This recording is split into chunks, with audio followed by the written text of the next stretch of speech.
Ey ümmeti Muhammed, ey Uyg'urlar, sizlar qushdek ojiz, dushmanlar pildek kuchli bo'lgan taqdirdami Alloh taolo ularni chuqur halok qiladi degan bu umidni bizga beradi. Ana shundaq bugun kunimizda masjidlarni chaqib, uyuxonlarni echib, kishilarni to'g'ri yo'ldan ozdirma degan kofirlar, zolimlar Abrahaga o'xshash halok bo'ladi. Ya'ni Allah bizni tashlab qo'ymaydi. Allah bizni bir yo'lga yetaklaydi degan mana shu umid va ishonch bilan turishimiz kerak.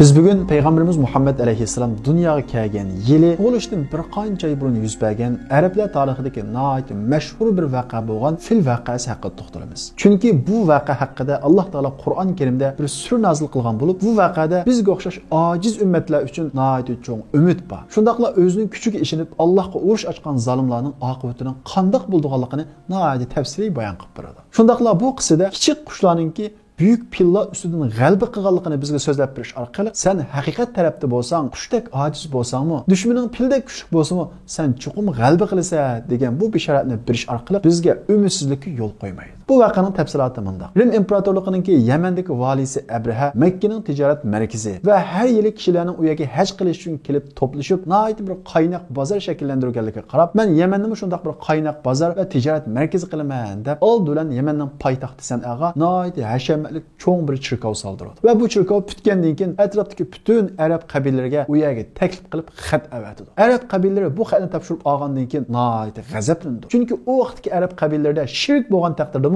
lekin ular Ka'b Baytullohni Ibrohim alayhissalomdan qilib qolgan ulug' bir joy, muqaddas bir joy deb qaraydigan bu e'tiqod bor edi. Bu sababdan Abrahaning maqsadi oshkora bo'lgandan keyin atrofdagi butun kishilarning g'azabini qo'zg'aydi. Hatto bir odam u chirkovning hayvitini yerga uraman deb Yamandan yo'lga chiqib, piyoda Yamanga berib kechida u chirkovning ichiga tahorat qilib qo'ydi. Abraha arab qabilalarining uning talabiga qo'shilmaganligi va kishilarning u chirkovning atrofiga to'plash qilib unmaganligiga qarab, men shu Ka'bani yiqib atmasam, kishilar bu yerga kelmaydi ekan deb o'ylaydi-da, Ka'bani yiqish uchun qo'shin to'plashga kirishdi. Shunda qilib Abraha 60 ming kishilik qo'shin va nihoyat uchun 13 dona pil va undan boshqa nurg'ulg'an urush qurollari bilan birga Makka qarab yo'lga chiqdi. U davrdagi pil bo'lsa, bugun kunimizdagi birovni tanklarning o'rnidagi nihoyat muhim narsalarning qatoridan edi. Bu xabar Makkaning cho'nglari mas'ullariga yetib kelgandan keyin ular nihoyat andish qiladi. Chunki Makkada ular qarshiligida kuch yo'q edi. Hatto Makkaning butun aholisining soni 10 ming atrofida edi. Ya'ni 60 ming kishilik qo'shinga Makka aholisi ayol hammasi birlashib chiqqan taqdirdami aslo va aslo qarshi turolmaydi. Ya'ni sabab nuqtasidan urush qilishga, ularni keyniga yandirishga hech qanday amal yo'q edi.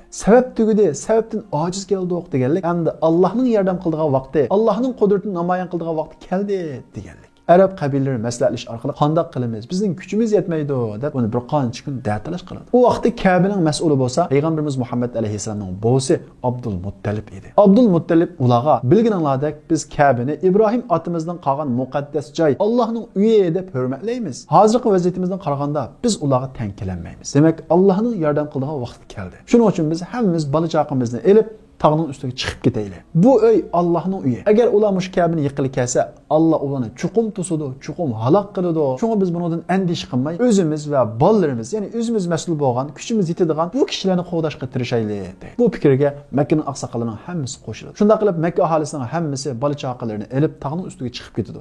Makka shahrini bekalab, uningga tayyor qiladi. Abraha bo'lsa 60 ming kishilik qo'shin bilan Makkaning kirish eg'iziga kelib to'xtaydi. Va u yerda dam elib, planliq shaklda hujum qilamiz deb askarlarning hammasini musha to'xtanglar deydi. Abrahaning qo'shinlari shu yerda o'tlayotgan 200 dona tuguni tutib keladi. Bu tugi bo'lsa Payg'ambarimizning buvisi Abdul Muttalibning tugisi edi. Bu xabar Abdul Muttalibga yetib keladi. Abdul Muttalib darhol Abraha bilan kurish uchun keladi. Abraha Abdul Muttalibning kelganligini ko'rib, haqiqatan bizga hujum qilmanglar, pul urayli deb yolg'irg'ili keldi deb o'ylaydi. Ammo Abdul Muttalib uni bilan ko'rishib tugamni qaytirib ber deydi. Bu so'zni anglagan Abraha hayron qoladi. "Ey boy, men sening ulug' Ka'bani yiqili kelsam, sen tugangdan ansirayotamsan" deydi. Bu gapni anglagan Abdul Muttalib, "Ka'ba Allohning uyi.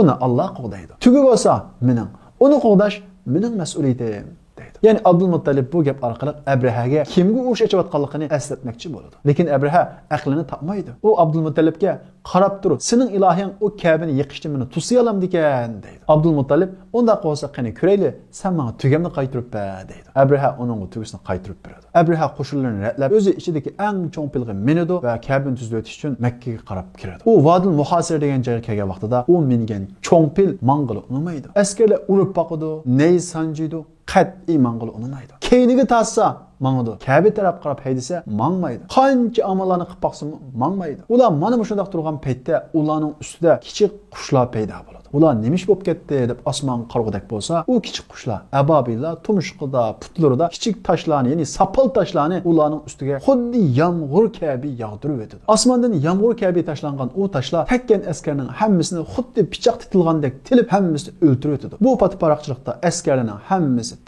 tarafga qochadi. Qo'shin butunlay qalamiqanchilikqa to'ladi. Askarlarning ko'pinchisi ana shu kichik toshlar bilan o'ladi. Abraham nihoyat ig'ir yaralanadi. U amalsiz chekinishga majbur bo'ladi. U saqlagan ozgina askarlar bilan Yamanga qaytadi. U Yamanga qaytgandan keyin yarasi ig'irlashib, shu kasaldan o'ladi. Bu voqea arablar tarixida nihoyat cho'ng mo'jizaviy voqea hisoblandi. Hatto arablar bu hodisa bo'lgan vaqtdan boshlab yil nomi qilib qo'llanadi. Ya'ni pil voqeasini pil yili deb shu vaqtdan boshlab bir yil nomi sifatida qo'llanadi. Chunki bu arablar o'z ko'zi bilan ko'rgan Allohning mo'jizasi edi. Mana shu voqea bo'lib 2 oy o'tgandan keyin bizning payg'ambarimiz Muhammad alayhisalom dunyoga keladi. Payg'ambarimiz Muhammad alayhisalom dunyoga kelib, uning payg'ambarlik vazifasi yuklangandan keyin u iymon da'vosini qilgan vaqtida Makka mushriklari uning nihoyat aziyatlarni berdi. Uning ergashgan kishilarni nihoyat qattiq qiynaydi. Ular ana shunday dahshatli zulmga uchragan vaqtida Alloh taolo payg'ambarimiz Muhammad alayhisalomga "Ey Muhammad, sen hargiz umidsizlanma" deb payg'ambarimiz Muhammad alayhisalom va uning ishongan kishilarga umid berish uchun bu voqealikni Qur'on Karimda Fil surasida bayon qiladi. Bu sura bo'lsa biz kundalik namozimizda o'qiydigan Fil surasi. Alam tara kayfa fa'ala robbuka bi ashabil fil.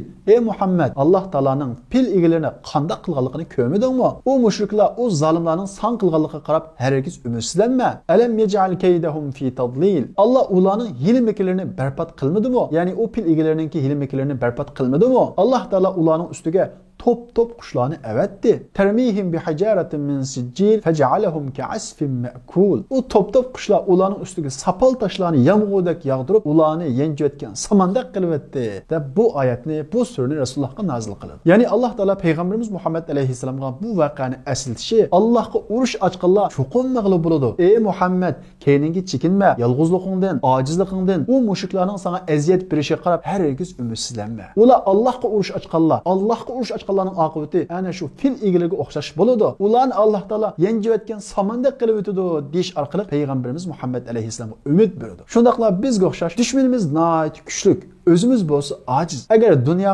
qonuniyati sabab nuqtasidan qaragan vaqtimizda biz ularni mag'lub qilolmaydigan mushundaq holatda bizning umidsizlikka tushmasligimiz uchun ey Uyg'ur musulmonlari, Alloh taoloninki pil egilarini qanday qilganligini ko'rmadinglarmi? Allohga urush ochgan kishilar maslarni chaqib, Qur'onlarni ko'ydirib, olimlarni turmaga sulab o'ltirgan, Allohga urush ochgan u kishilarni Alloh taolo ana shu pil egilarini qanday qilgan bo'lsa, shunda qiladi. Shuning uchun aslo va aslo umidsizlikka tushmanglar degan buni bildirish uchun Alloh taolo bizga nozil qilingan, qiyomatgacha tilovat qilinadigan bu Qur'on Karimda bu surani nozil qilgan. Biz bu surani kundalik o'qishimiz mumkin. Ammo biz bu surani o'qib turib, qalbimiz umidsizlikka tushsa, biz bu surani tushunmagan, haqiqiy shaklda unga amal qilmagan bo'lamiz. Nima uchun Alloh taolo o surani bizga nozil qildi? Nima uchun biz o surani kunda namozlarimiz o'qiymiz? Asla va asla umidsizlikka tushmasligimiz uchun. Hargizmi biz endi tugashdi, Uyg'urlar yo'qolib ketdi deb qarmasligimiz kerak. Mana bu umidsizlik haram. Çünkü Peygamberimiz Muhammed Aleyhisselam men qala halaken nas fa huwa ahlakuhum. Qanday bir odam kishilar tugashdi desa, shu gapni qilgan odam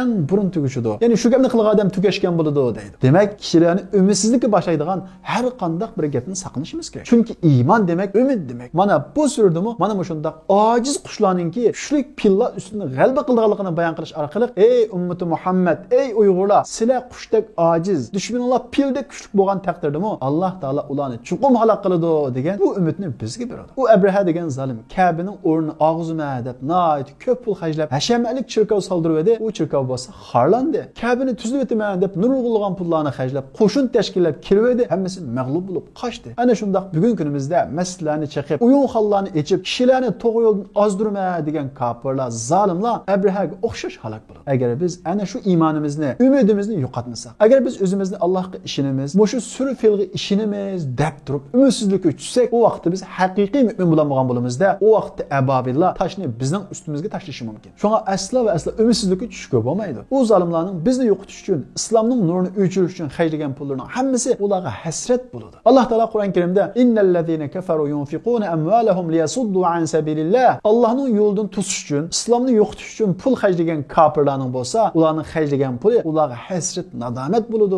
deydi. Shundaqla Alloh taolo bizni iymonimizni qat'iy termaslik, u kofirlar bilan iymonimiz tufayli mujodala qilishga, tirishchanlik ko'rsatishga, badal to'lashdan qo'rqmaslikni buyuradi. Alloh taolo Qur'on Karimda ya ayyuhallazina amanu in tuti'ullazina kafaru yaruddukum ala aqabikum. Ey Allohga ishinaman degan kishilar, sizlar kofirga ergashsanglar, u zolimlarga ishinib ketsanglar, ergashib ketsanglar, nimdisi ma'qul deb mengaversanglar, ular sizlarni iymondan chiqarib tashlaydi. U vaqt sizlar ziyon tortquchi bo'lib qolasizlar. Balillahu mavlakum. Bilib qo'yinglar, sizlarning madadkoringlar bo'lsa Alloh. Madadkorni u yerdan bu yerdan izlamanglar. Allohga mahkam bog'langlar. Yordamni Allohdan kutinglar. Iymoningizga shirk qo'shmanglar deb Alloh taolo bizga buni eskartyapti. Undan boshqa Qur'on Karimda yolg'iz Ibrohim alayhissalomning Namrud ustidan g'alaba qilganligi, yolg'iz Musa alayhissalomning Fir'avn ustidan g'alaba qilganligi hargiz bekorga so'zlanmaydi. Dal bizning ibrat va dars olishimiz uchun so'zlandi. Agar biz u voqealiklarni o'qib qo'yib, xuddi tarixdagi muomala qilsak, biz o qissalarni haqiqiy ilishga tegishib darslarni olmagan bo'lamiz. Mayli ashabul kahf bo'lsin, ashabul fil bo'lsin, ashabul uxdud bo'lsin va Ibrohim alayhissalomning qissasi bo'lsin, bu qissalarning hammasi bizga 3 xil narsani yo'ritib beradi. Bu 3 xil narsaning birinchisi bo'lsa, asla va asla umidni uzmaslik. Chunki umid yo'q deganlik, iymon yo'q deganlik. Bir odamda iymon bo'ladi ekan, umid bo'ladi. Umid bo'lmaydi ekan, iymon bo'lmaydi. Hatto biz xuddi Musa alayhissalomga o'xshash Fir'avn va uning qo'shini keynimizdan qo'lab kelgan, oldimizda dengiz hech qanday bir chiqish yo'li qolmagan vaqtidimi, xuddi Musa alayhissalomdek halla inna ma'iya robbi sayahdin. Hargiz undaq bo'lmaydi. Ya'ni Alloh bizni tashlab qo'ymaydi. Alloh bizni bir yo'lga yetaklaydi degan mana shu umid va ishonch bilan turishimiz kerak. Ikkinchisi bo'lsa, iymonimizni mustahkam turish bilan iymon davosini kuchaytirishga har birimiz hassa qo'shimiz kerak. Chunki Alloh taolo Qur'on Karimda va la yansurannalloha man yansuru. Alloh o'ziga yordam bergan odamga yordam beradi deydi. Ya'ni Allohga yordam berish qanday bo'ladi? Allohning diniga yordam berish bilan bo'ladi. Allohning dinini kuchlantirish bilan bo'ladi. Allohning dinini boshqalarga yetkazish bilan bo'ladi. Agar biz Allohning diniga yordam bermasak, Allah bizga yordam bermaydi. Chunki Alloh taolo in tansurulloha yansurukum. Agar sizlar Allohga yordam bersanglar,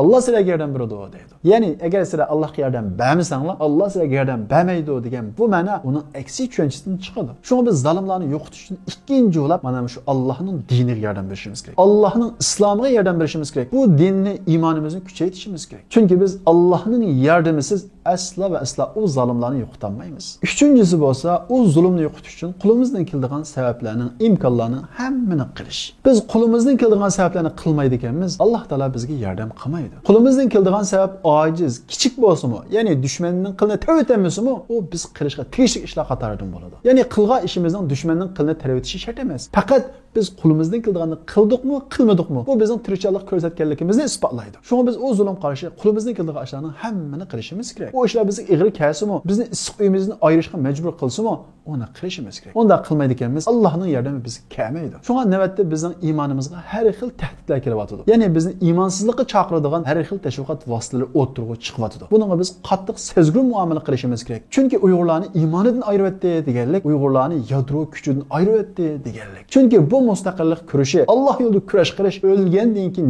jannat bor, o'lsak shahid bo'lmaymiz degan buningga haqiqiy iymon etgan kishilar qila oladigan ish. Shundaqla bizning e'tiqodimiz, bizning iymonimiz u zolimlarni qo'g'lab chiqarishni bizning iymonimizning bir mevasi, qilishga tegishli bir farz ibodat deb qaraydi. Shuning uchun biz yaqingi tariximizga qarab baqadigan bo'lsakmi, bizning yurtimizda davlat qurganlarmi diniy olimlar, masalan Sabit Damullam, Ilxon Turam, Muhammad Amin Bug'roga o'xshash. Undan keyin ta bugun qadar har xil shaklda inqilob qo'zg'allar bo'lsa, ana shu diniy sahohadan chiqqanlar, ya'ni Allohga haqiqiy iymon etganlar. Zalim kafirlar buni yaxshi bilgachga, shuning uchun bizni eng avval iymonimizni ayirishga tirishgan. Bizning ulamolarimizni tutib sulagan, diniy o'qitishimizni cheklagan. Chunki bizning diniy o'qitishlarimiz ana shu zolimlarga qarshi turishni ibodat farz deb o'rgatadi. Bu sababdan o zalim kafirlar diniy olimlarga, diniy o'qitishga ana shunday ashaddiy qarshi turgan. Bugungi kunimizda o zolimlarniki bu siyosati asla to'xtab qolgani yo'q. Masalan, chet elda bizga o'xshash so'zlaydigan turib, hatto millat davosini qilib turib, islomga hujum qiladigan, diniy o'qitishga hujum qiladigan, musulmonlarni satga o'stirgan kishilar garchi o'zini ziyoli davosimi, hatto